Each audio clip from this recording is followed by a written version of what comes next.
Common হলো সকাল সন্ধ্যার দোয়া এবং জিকির, এটা যাতে কোনো অবস্থাতে মিস না হয়। বিশেষ করে সকাল সন্ধ্যা দোয়া জিকিরের মধ্যে রক্ষা কবচ যে দোয়া জিকিরগুলো আছে এগুলো কিন্তু খুবই গুরুত্বপূর্ণ। তিনকুল, বিসমিল্লাহিল্লাযী লা ইয়াদুররু মা ইসমিহি, তারপরে আপনার হাসবিয়াল্লাহু লা ইলাহা ইল্লাহু, আয়াতুল কুরসি, এই রক্ষা কবচ আমলগুলো বিশেষভাবে পালনীয় সকাল সন্ধ্যায়। এটা যদি নিয়মিত কেউ করে আল্লাহ তাআলা তাকে হেফাজতে রাখবেন। সুন্নাহসম্মত রোজাগুলোর বৃহস্পতিবার, বিশেষ করে চাঁদের 13, 14, 15 ব্ল্যাক ম্যাজিক থেকে বাঁচার জন্য এই 3 দিনের রোজা খুবই গুরুত্বপূর্ণ। রোজা এখন ডাক্তাররাও রাখতে বলে, স্বাস্থ্যের জন্য ভালো। নবী সাল্লাল্লাহু আলাইহি ওয়াসাল্লাম বহু আগে বলে গেছেন, এখন সেটার নানা স্বাস্থ্যগত উপকারী দিকও আমরা জানতে পারছি। অতএব আইয়াম বীজের রোজাগুলো রাখলেও সেহের ইত্যাদি থেকে, ব্ল্যাক ম্যাজিক ইত্যাদি থেকে আল্লাহ তাআলা হেফাজত রাখবেন। তৃতীয়ত, বাসা বাড়িতে কোরআনে কারিমের তেলাওয়াত, এটার পরিমাণ আমাদের বাড়ানো দরকার।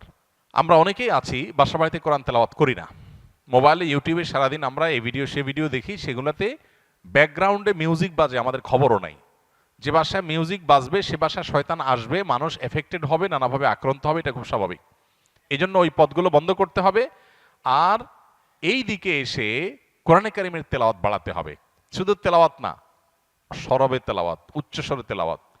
উচ্চস্বরে বলতে চিৎকার চেঁচামেচি আমি বলছি না, যতটুকু শব্দ দিয়ে স্বাভাবিকভাবে তেলাওয়াত করা যায় বাসার বাড়িতে ততটুকু তেলাওয়াত, ততটুকু সরবে তেলাওয়াত। এটা আজকাল উঠে গেছে। যারা নিয়মিত তেলাওয়াত করেন তারাও আস্তে আস্তে তেলাওয়াত করেন, আর অনেকে বাসা বাড়িতে তেলাওয়াতই করেন না। তো এই আল্লাহ তাআলা আমাদেরকে হেফাজত করবেন।